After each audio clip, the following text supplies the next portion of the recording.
जन सहयोग जगाना है। सही जानकारी का उपयोग करें। आपदाओं के प्रभावों को कम किया जा सकता है। अनेकों बहुमूल्य जानें बचाई जा सकती हैं।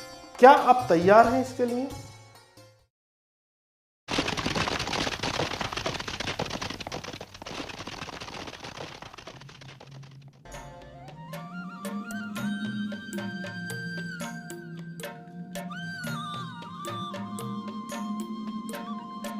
यहाँ का मौसम कितना अच्छा होता है। भाई मेरा तो एक दिन भी शहर जाने का मन नहीं करता। मेरा भी हरिराम। बताओ इनको, ऐसा नहीं है कि केवल समुद्र के किनारे पर ही प्राकृतिक विपदाएं आती हैं, या फिर नदी के किनारे पर ही बाढ़ आती है। यहाँ पर भी सबसे बड़ी प्राकृतिक विपदाएं आती हैं। इन पहाड़ों में सबसे बड़ी प्राकृतिक विपदा है इन पत्थरों का गिरना, जिसे हम भूस्खलन या फिर जमीन का फिसलना भी कहते हैं। जी, ये तो समझ में आ गया कि हर जगह की अपनी अपनी प्राकृतिक आपदा हो, मगर इन पहाड़ों से पत्थरों का गिरना रोका कैसे जाए? आज मैं जिला आपदा प्रबंधन समिति के दफ्तर गया था। वहाँ से तुम्हारे लिए एक फिल्म लाया हूँ, जिसे देखकर भूस्खलन से होने वाली दुर्घटना से बचा जा सकता है। हाँ, हम इन पहाड़ों से पत्थरों को गिरने से तो नहीं रोक सकते, लेकिन इतना जरूर है कि अपना बचाव कर सकते हैं। वो कैसे मुखिया जी? चलो इस फिल्म में ही देख लेते हैं। भूस्खलन से बचने के लिए सबसे जरूरी है कि बारिश के पानी का निकास पहाड़ों पर ठीक तरह से होता रहे।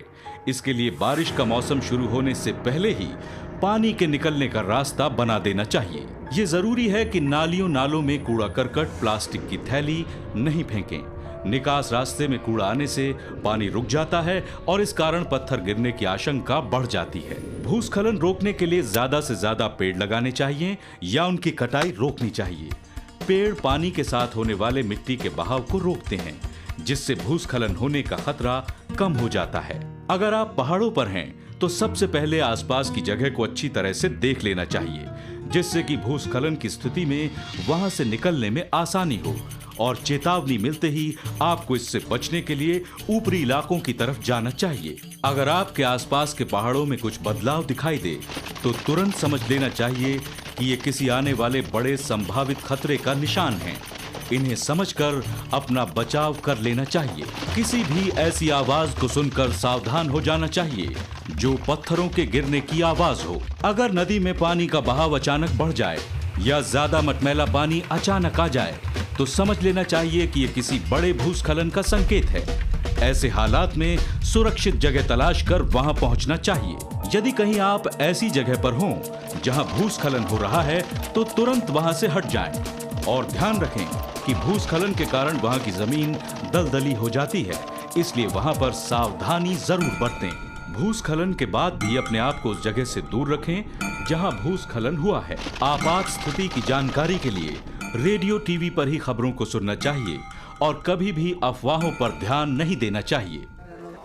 क्यों? अब तो सबको पता चल गया कि भूस्खलन से कैसे बचना चाहिए।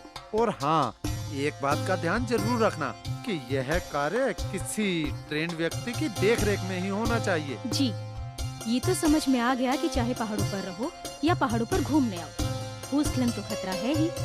इसके लिए हमें पहाड़ों पर कूड़ा कचरा नहीं फैलाना चाहिए और ज्यादा से ज्यादा पेड़ उगाने चाहिए। हाँ, मुझे भी समझ में आ गया कि भूस्खलन जैसी प्राकृतिक आपदा को रोकने के लिए हम लोगों को पहाड़ों के पर्यावरण को संतुलित रखना होगा। बिल्कुल ठीक। क्यों, आप लोगों को भी समझ आया कि नहीं?